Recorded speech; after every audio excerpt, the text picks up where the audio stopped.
할렐루야. 아멘. 오늘도 보러가 복된 날 주인전에 나오신 귀하신 성도님들을 축복합니다. 오늘은 마가복음 12장 35절에서 37절 말씀을 본문으로 자신의 신성을 밝히신 예수님이란 제목으로 말씀의 연회를 나누겠습니다. 날씨가 무척 차갑습니다. 우리나라의 정치 상황처럼 또 경기가 지금 여러모로 어려워지고 있는 상황처럼 날씨도 차갑습니다. 우리 건강관리 잘 하시고 나라와 민족을 위해서도 기도해 주시는 우리가 되기를 원합니다. 오늘 본문은 짤막한 말씀입니다. 그러나 대단히 중요한 말씀입니다. 왜냐하면 오늘 본문에서 예수님은 자신이 누구인가를 밝히 말씀하셨기 때문입니다. 오늘 본문에서 예수님은 그리스도의 신성을 말씀하시고 자신이 하나님이심을 밝히셨습니다. 때는 예수님의 공생의 마지막 주간 셋째 날이었습니다. 장소는 예루살렘 성전이었습니다. 예수님을 대적하던 자들은 사람들 앞에서 공개적으로 예수님의 말씀에 책잡기를 바랬습니다. 이를 위해 그들은 세 가지 단계의 전략을 세웠습니다. 먼저 바리새인들이 나와서 가이사에게 바치는 세금에 대해서 예수님께 물었습니다. 그런 다음 부활이 없다 하는 사두개인들이 부활에 대한 질문을 했습니다. 마지막으로 율법의 전문가였던 서기관들이 나와 율법을 가지고 예수님을 시험했습니다. 그러나 아무도 예수님을 말의 올매에 걸리게 하지를 못했습니다. 그 결과를 보면 바로 앞 마가복음 12장 34절 말씀은 이와 같이 끝맺음을 하고 있습니다. 그 후에 감히 묻는 자가 없더라. 그들의 계략은 완전히 실패로 돌아가 버리고 만 것입니다. 더 이상 그들은 예수님을 시험하지 못하고 입을 다물었습니다. 그러다 이제는 예수님께서 그들을 향해서 질문하시면서 그들에게 자신이 누구인가를 밝히셨습니다. 예수님은 그들에게 마지막으로 다시 한번 구원의 기회를 주셨던 것입니다. 오늘 본문 앞들에서 예수님은 한 서기관이 지혜롭게 대답을 보시고 그에게 이와 같이 말씀하십니다. 내가 하나님 나라에서 멀지 않도다. 그래서 예수님은 오늘 본문에서 마지막으로 한 번 더 그들을 하나님의 나라에 초청했던 것입니다. 그러면 이제부터 오늘 본문의 말씀을 세 대지로 나누어서 좀 더 자세하게 상고하면서 은혜 받기를 원합니다. 첫째로 예수님의 질문입니다. 우리 오늘 본문 마가복음 12장 35절 말씀을 보시겠습니다. 예수께서 성전에서 가르치실 때 대답하여 이르시되 어찌하여 서기관들이 그리스도를 다윗의 자손이라 하느냐. 아멘. 예수님을 대적하던 자들의 계략은 전부 실패로 돌아가고 말았습니다. 이제 더 이상 그들에게는 비장의 무기가 남아있지를 않았습니다. 그래서 그들은 입을 다물었습니다. 그러자 예수님이 입을 여시면서 그들을 가르치셨습니다. 같은 내용을 담고 있는 마태복음 22장 41절에서 42절 말씀입니다. 바리새인들이 모였을 때 예수께서 그들에게 물으시되 너희는 그리스도에 대하여 어떻게 생각하느냐? 누구의 자손이냐? 대답하되 다윗의 자손이니이다. 아멘. 먼저 예수님이 바리새인들에게 물으신 것입니다. 너희는 그리스도에 대해서 어떻게 생각하고 있느냐? 누구의 자손이냐? 그 당시 서기관들은 대부분 바리새인들이었습니다. 그래서 서기관들이 나서면서 대답을 합니다. 다윗의 자손이다. 서기관들의 대답을 들으시고 있으면 오늘 본문에서 이와 같이 응답하십니다. 어찌하여 서기관들이 그리스도를 다윗의 자손이라 하느냐? 그 당시 서기관들과 또한 그들의 가르침을 받은 일반 백성들은 모두가 그리스도를 다윗의 자손으로 여겼습니다. 예컨대 마가복음 10장 47절 말씀을 보면은 여리고생의 맹인 거지 바디메오가 예수님을 다윗의 자손이라고 부릅니다. 또한 마태복음 21장 9절 말씀을 보면 예수님이 나귀 새끼를 타시고 예루살렘에 들어가실 때 백성들이 예수님을 가리켜 호산나 다윗의 자손이라고 외쳤습니다. 아울러 마태복음 21장 15절 말씀을 보면 성전에 있던 아이들도 예수를 보면서 다윗의 자손이라고 했습니다. 어린이들이 어른들의 흉내를 낸 것이죠. 이와 같이 그 당시 사람들은 모두들 그리스도가 다윗의 자손이라고 생각했습니다. 그러면 바리새인들의 서기관들이 그리스도를 다윗의 자손이라고 생각한 근거는 어디에 있을까요? 그 근거는 하나님의 말씀인 성경에 있습니다. 성경은 여러 곳에서 그리스도 곧 메시아는 다윗의 자손으로 오실 것임을 밝히고 있습니다. 예컨대 사무엘하 7장 12절에서 13절에 있는 말씀입니다. 내 수완이 차서 내 조상들과 함께 누울 때 내가 내 몸에서 날 내 씨를 내 뒤에 세워 그의 나라를 견고하게 하리라. 그는 내 이름을 위하여 집을 건축할 것이요 나는 그의 나라 왕위를 영원히 견고하게 하리라. 아멘. 이는 하나님께서 다윗에게 하신 말씀입니다. 여기서 다윗에게서 날 다윗의 씨, 곧 다윗의 자손은 솔로몬이 될 수가 없습니다. 그의 나라 왕위가 영원히 견고하지 않았기 때문입니다. 따라서 이때 다윗의 자손은 그리스도를 가리키는 것이었습니다. 또한 시편 89편 3절에서 4절에 있는 말씀입니다. 주께서 이르시되 나는 내가 택한 자와 언약을 맺으며 내 종 다윗에게 명세하기를 내가 내 자손을 영원히 견고하게 하며 내 왕위를 대대에 세우리라 하셨나이다. 아멘. 이때 다윗의 자손도 그리스도를 가리킴이 분명합니다. 이에도 성경은 여러 곳에서 그리스도를 다윗의 자손이라고 부릅니다. 그러다 보니까 예수님 당시에는 다윗의 자손이 그리스도를 가리키는 하나의 칭호가 되었던 것입니다. 다른 사람들이 예수님을 다윗의 자손이라고 부른 것은 예수님을 그리스도로 여겼던 것입니다. 그러면 여기서 다시 한번 마태복음 22장 42절에서 예수님이 바리새인들에게 던지셨던 질문을 생각해 봅니다. 너희는 그리스도에 대해서 어떻게 생각하느냐? 누구의 자손이냐?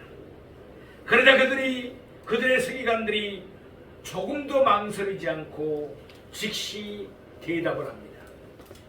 다윗의 자손이다. 그들의 대답을 들으시고 있으면 그곳에 모인 백성들을 향하여 이와 같이 말씀하셨습니다. 오늘 본문 마가복음 12장 35절에 있는 말씀입니다. 어찌하여 서기관들이 그리스도를 다윗의 자손이라고 하느냐? 그러니까 예수님은 서기관들의 대답에 문제가 있음을 지적하신 것입니다. 물론 서기관들의 대답이 틀리지는 않았습니다. 분명 그리스도는 다윗의 자손입니다. 그러나 문제는 그들의 대답이 충분하지 못한 데 있었습니다. 그들은 그리스도가 다윗의 자손일 뿐이라고 여겼습니다. 이것이 그들의 문제였습니다. 말하자면 그리스도에 대해서 그들은 이와 같이 여겼던 것입니다. 그리스도는 다윗의 자손으로 태어나실 것입니다. 그리스도는 다윗처럼 막강한 힘으로 모든 대적들을 물리칠 것입니다. 그리고는 다윗처럼 위대하고 찬란한 나라를 건설할 것입니다. 이처럼 그들은 그리스도를 막강한 힘과 영향력을 지닌 위대한 인물로 보았던 것입니다. 그러나 그들은 그리스도의 인성만을 보았지 신성을 보지 못했습니다. 그들은 그리스도를 사람으로만 보았지 하나님으로 여기지를 않았습니다. 이것이 그들의 문제였던 것입니다. 만일 그리스도에게 인성만 있고 신성이 없다면 어떻게 되겠습니까? 그리스도는 우리의 영혼을 구원하지 못할 것입니다. 왜냐하면 그리스도에게도 자신을 구원할 구주가 필요할 것이기 때문입니다. 따라서 그리스도에게는 반드시 신성이 있어야 했습니다. 빌립보 가이사라에서 예수님이 제자들에게 물으십니다. 너희는 나를 누구라고 하느냐? 베드로가 대답합니다. 주는 그리스도이시오. 맞습니다. 예수는 다윗의 자손입니다. 그러나 예수님이 다윗의 자손이라는 대답만으로는 충분하지 못합니다. 그래서 베드로는 계속해서 대답했습니다. 살아계신 하나님의 아들이니이다. 아멘. 이 대답이 함께 나와야 했습니다. 예수님은 다윗의 자손인과 동시에 살아계신 하나님의 아들이기 때문입니다. 예수님은 인성과 신성을 함께 가지셨습니다. 예수님은 사람이 되신 하나님, 곧 성육신하신 하나님이십니다. 너희는 그리스도에 대해서 어떻게 생각하느냐? 누구의 자손이냐? 우리도 세기관들처럼 그저 다윗의 자손이라고만 대답하시려 합니다. 아니면 우리도 시몬 베드로처럼 주는 그리스도시요 살아계신 하나님의 아들이니이다 라고 대답하겠습니까? 예수는 우리를 구원하시기 위해서 세상에 오셨습니다. 이를 위해 예수는 오늘 본문에서 자신의 신성을 분명하게 밝히셨습니다. 따라서 우리도 베드로처럼 주는 그리스도시요 살아계신 하나님의 아들이시니다 라고 확실하게 고백하는 우리가 되기를 원합니다. 둘째로 예수님의 설명입니다. 오늘 보면 마가복음 12장 36절 말씀을 보겠습니다. 다윗이 성령에 감동되어 친히 말하되 주께서 내 주께 이르시되 내가 내 원수를 내 발 아래에 둘 때까지 내 우편에 앉았으라 하셨도다 하였느니라. 아멘. 예수님은 그리스도의 신성을 밝히시기 위해서 성경을 인용하셨습니다.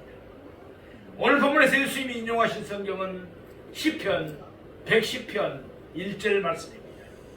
시편 110편은 다윗의 시입니다.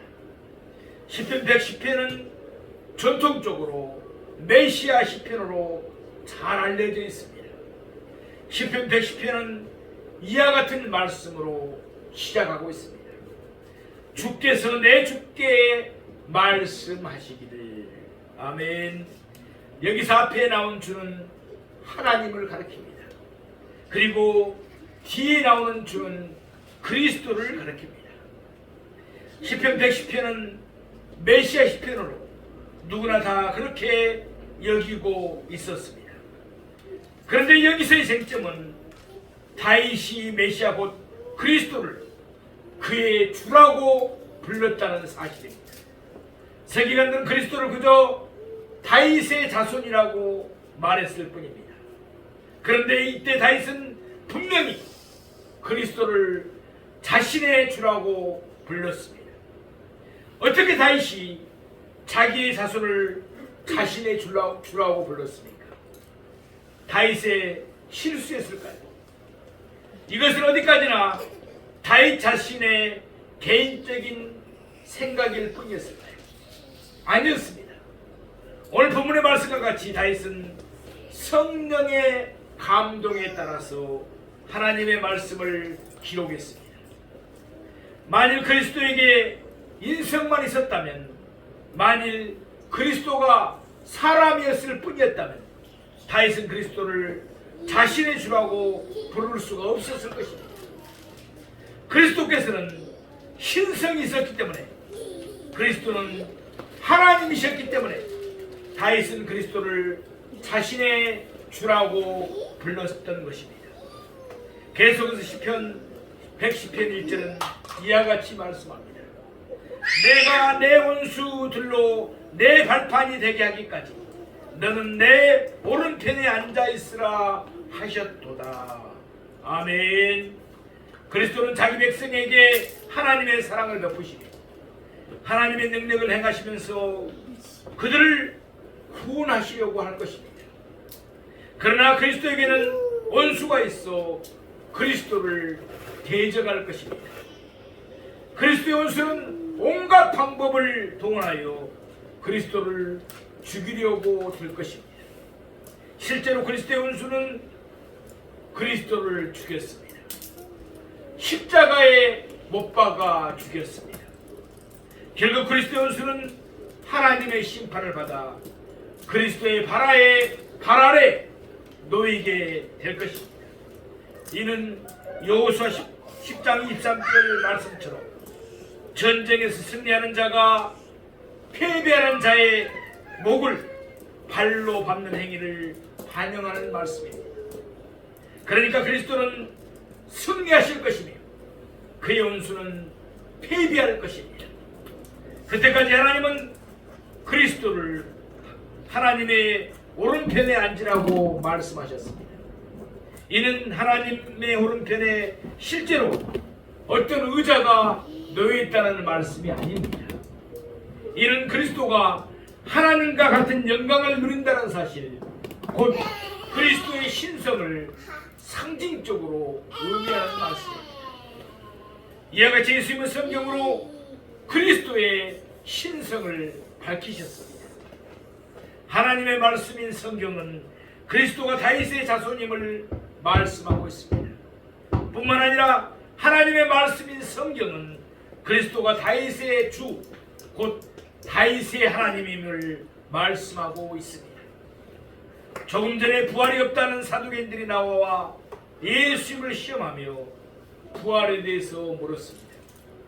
그때 예수님은 모세 책 중 가시나무의 뜰기에 관한 것을 인용하셨습니다. 그러면서 예수님은 성경에 쓰여진 시제를 들어 부활이 있음을 말씀하셨습니다. 하나님은 모세에게 이르시기를 나는 아브라함의 하나님이었고 이삭의 하나님이었고 야곱의 하나님이었노라고 과거형으로 말씀하지 않았습니다. 하나님은 현재형으로 나는 아브라함의 하나님이요 이삭의 하나님이요 야곱의 하나님이라고 말씀하셨습니다. 사람 편에서 보면은 아브라함과 이삭과 야곱은 죽었습니다. 그러나 하나님 편에서 보면 아브라함과 이삭과 야곱은 여전히 살아있었습니다. 이와 같이 예수님은 성경에 기록된 시제를 통하여 모세의 글에도 부활이 있음을 말씀하셨습니다. 이번에도 예수님은 성경으로 그리스도의 신성을 밝히셨습니다. 이르리 예수님은 성경에 쓰여진 하나의 대명사에 초점을 맞추셨습니다. 어떻게 다윗이 그의 자손인 그리스도를 내 주라고 부를 수가 있었습니까? 그리스도가 하나님이시기 때문이었습니다. 사랑하시는 성도 여러분, 예수님은 성경의 1.1획도 소홀히 여기지를 않았습니다. 왜냐하면 성경은 하나님의 말씀이며 정확무한 말씀이기 때문에 그렇습니다. 예수님처럼 우리도 성경이 하나님의 말씀인 성경을 한 단어 한 단어 소중히 여기고 날마다 가까이 두고 묵상하기를 원합니다. 셋째로 사람들의 반응입니다. 오늘 본문 마가복음 12장 37절 말씀을 보겠습니다. 다윗이 그리스도를 주라 하였은즉 어찌 그의 자손이 되겠느냐 하시니 많은 사람들이 즐겁게 듣더라.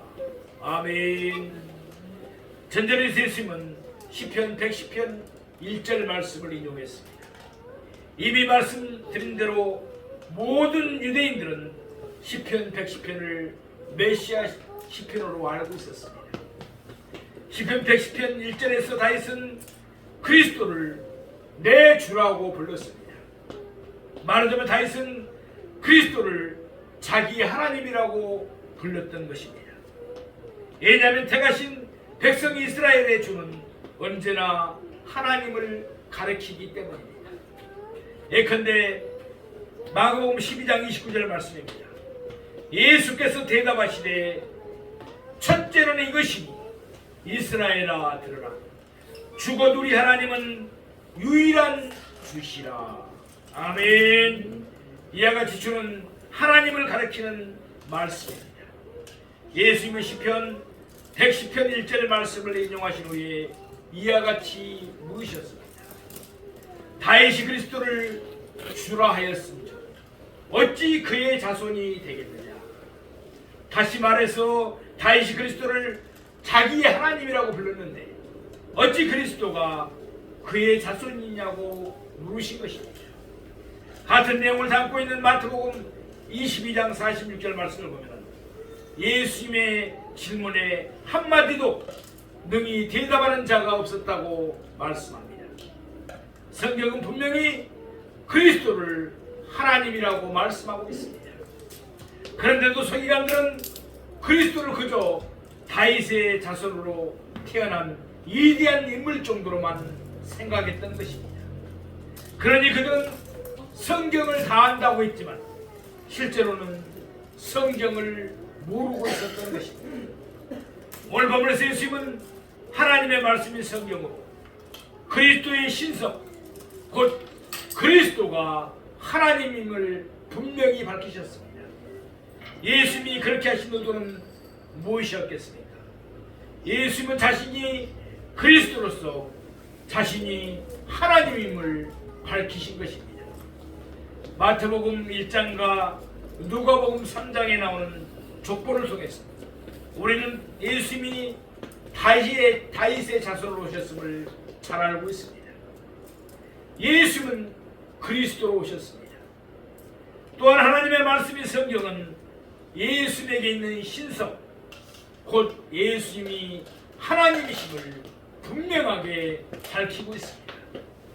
예수님이 세례를 받으실 때 하나님은 예수님을 가리켜 이와 같이 말씀하셨습니다. 마태복음 3장 17절에 있는 말씀입니다. 이는 내 사랑하는 아들이요 내 기뻐하는 자라. 아멘. 변화산에서도 하나님은 같은 말씀을 하셨습니다. 예수는 하나님의 아들로서 지금까지도 자신의 신성을 확연하게 드러내셨습니다. 예컨대 예수님은 모든 병을 고쳐주셨습니다. 더러운 귀신을 내쫓아 주셨습니다. 죽은 자를 다시 살리셨습니다. 예수님은 풍랑도 잔잔하게 하셨습니다. 예수님은 포도주도 만들어내시고 떡과 물고기도 만들어내셨습니다. 이는 예수님의 전능성을 보여주신 것입니다. 또한 요한복음 2장 25절 말씀과 같이 예수님은 사람의 마음속에 있는 것도 다 아셨습니다. 이는 예수님의 전지성을 나타냅니다. 아울러 마태복음 18장 20절 말씀처럼 예수님은 어느 곳에라도 다 계실 수가 있으셨습니다. 이는 예수님의 전재성을 뜻합니다. 전능과 전지와 전제는 오직 하나님께만 사용되는 단어입니다. 따라서 예수님의 전지성과 전재성과 전능성은 예수님의 신성을 분명하게 나타냅니다. 이에도 예수님은 하나님의 본성대로 거룩함과 영원함과 사랑과 긍휼의 풍성함을 충분하게 보여주셨습니다. 이제 오늘 본문에서 또다시 예수님은 성경을 들어서 자신의 신성을 밝히셨습니다. 예수님은 마지막으로 한 번 더 그들에게 구원의 기회를 주신 것입니다. 로마서 10장 9절 말씀처럼 구원을 받으려면 예수님을 주 곧 하나님으로 나의 구주로 시인하고 믿어야 하기 때문입니다. 따라서 그들이 마땅히 보여줘야 할 반응은 어떠했습니까? 요한복음 20장 28절에서 기록된 도마의 고백처럼 그들도 예수님에게 나의 주님이시오 나의 하나님이십니다 라고 말씀드려야 마땅했습니다. 그러면서 그들은 엎드려 예수님께 경배를 드려야 옳았습니다. 그러나 예수님을 대적하는 자들의 마음은 길가와 같았습니다. 그들은 예수님의 마지막 초청을 거절해 버렸습니다. 오히려 그들은 예수님을 신성 모독하는 자로 여겨 정죄하며 예수님을 십자가에 못 박아 죽였습니다. 결국 그들은 지옥의 자식들이 되고 말았습니다. 그 나머지 일반 사람들의 반응은 어떠했습니까? 오늘 본문은 이와 같이 끝맺음을 합니다. 많은 사람들이 즐겁게 듣더라. 그들은 그저 즐겁게 듣기만 했을 뿐입니다. 그들에게 진정한 회개는 없었습니다. 믿음의 고백도 없었으며 아무런 결단도 없었습니다. 말하자면 그들의 마음은 돌밭과 같았습니다. 그들은 예수님의 말씀을 즐겁게 들었을 뿐입니다. 그러나 그들은 곧바로 넘어졌습니다. 불과 며칠 뒤 그들은 예수님을 대적하는 자들의 사주를 받았습니다. 예수님을 십자가에 못 박으라고 아우성쳤습니다. 그러나 그 중에는 마음이 좋은 땅과 같은 사람도 있었습니다. 예컨대 누가복음 23장 50절에서 51절에 나오는 아디마대 사람 요셉이었습니다. 아리마대 요셉이라고 그러죠. 온 공회가 예수님을 대적했습니다. 그러나 요한복음 19장 38절 말씀처럼 그는 공회 의원으로 예수님을 믿는 제자가 되었습니다. 사랑하시는 성도, 예수님의 말씀을 듣는 우리의 마음도 언제나 좋은 땅과 되기를 축원합니다. 요한복음 20장 31절 말씀입니다. 오직 이것을 기록하면 너희로 예수께서 하나님의 아들 그리스도이심을 믿게 하려 하며 또 너희로 믿고 그 이름을 힘입어 생명을 얻게 하려 함이니라. 아멘. 예수는 하나님의 아들이시며 그리스도이십니다. 그러므로 우리 모두도 토마처럼 예수는 나의 주님이시며 나의 하나님이심을 믿음으로 고백하십시다. 그래서 우리 모두 다 구원을 받아 하나님의 나라에 들어가며 영생을 누리기를 축복합니다.